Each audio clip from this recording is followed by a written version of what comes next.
Assalamu alaikum, dear students. This is going to be an important class on short expressions. আমরা পূর্বের ক্লাসেও অনেকগুলো short expression শিখেছি, প্রায় 60টার মতো হবে। আজকের ক্লাসেও আমরা প্রায় 60টার মতো শর্ট এক্সপ্রেশন শিখব। এগুলোর মাধ্যমে আমরা কোশ্চেন তৈরি করতে পারবো এবং বিভিন্ন ব্যক্তিদের সঙ্গে কনভারসেশনে আমরা এই শব্দগুলো ব্যবহার করতে পারবো। So let's get started. Without you তোমাকে ছাড়া, উইদাউট হুইজ কোনটি ছাড়া, বিফোর মি আমার আগে, বিফোর ইউ তোমার আগে, বিফোর হিম তার আগে, বিফোর দেম তাদের আগে, বিফোর আস আমাদের আগে, বিফোর ইউ তোমাদের আগে, বিফোর হার তার আগে, বিফোর ইট এটার আগে, বিফোর হুম কার আগে, বিফোর হোয়াট কিসের আগে, বিফোর হুস কোনটির আগে বা কোন ব্যক্তির আগে, বিফোর হুইস কোনটির আগে, অ্যাবাউট হুইস কোনটির সম্পর্কে, অ্যাবাউট হুস কার সম্পর্কে, ব্যক্তি হলে কার বলবো, অ্যাবাউট হোয়াট কী সম্বন্ধে, অ্যাবাউট হুম কার সম্বন্ধে, অ্যাবাউট হুস কার ড্যাশটির সম্বন্ধে, মানে কোন ব্যক্তির সম্বন্ধে বলতে কোন জিনিসটির সম্বন্ধে বললেও এখানে হবে।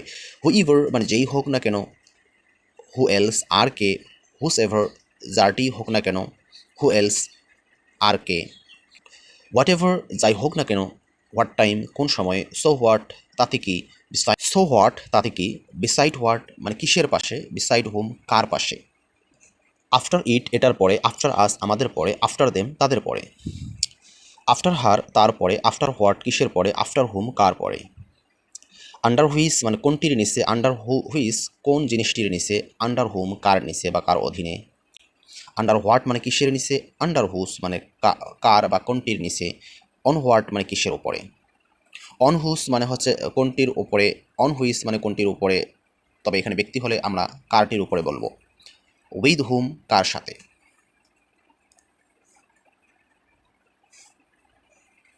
উইথ হোয়াট মানে কিসের সাথে, ইন হোয়াট মানে কিসের মধ্যে, ইন হুইস মানে কোনটির মধ্যে, ইন হুস মানে কারটির মধ্যে, নাথিং এলস মানে কিছুই না, সামথিং এলস মানে অন্য কিছু, এনিথিং এলস মানে আরও কিছু, হোয়ার এভার যাই যেখানেই হোক না কেন, হোয়ার এলস মানে আর কোথায়, হোয়েন এভার যখনই হোক না কেন, হুইস এলস আর কোনটি, হোয়েন এলস আর কখন, টু হুম মানে কার কাছে, অ্যান্ড হুইস এভার মানে যেটি হোক না কেন। এর মাধ্যমে আমাদের আজকে এই ইম্পর্টেন্ট ক্লাসটি এখানে শেষ হলো। ইনশাআল্লাহ নেক্সট ক্লাসে অন্য কোনো টপিক নিয়ে আলোচনা করা হবে। সে পর্যন্ত ভালো থাকবেন, সুস্থ থাকবেন। বাই, আসসালামু আলাইকুম।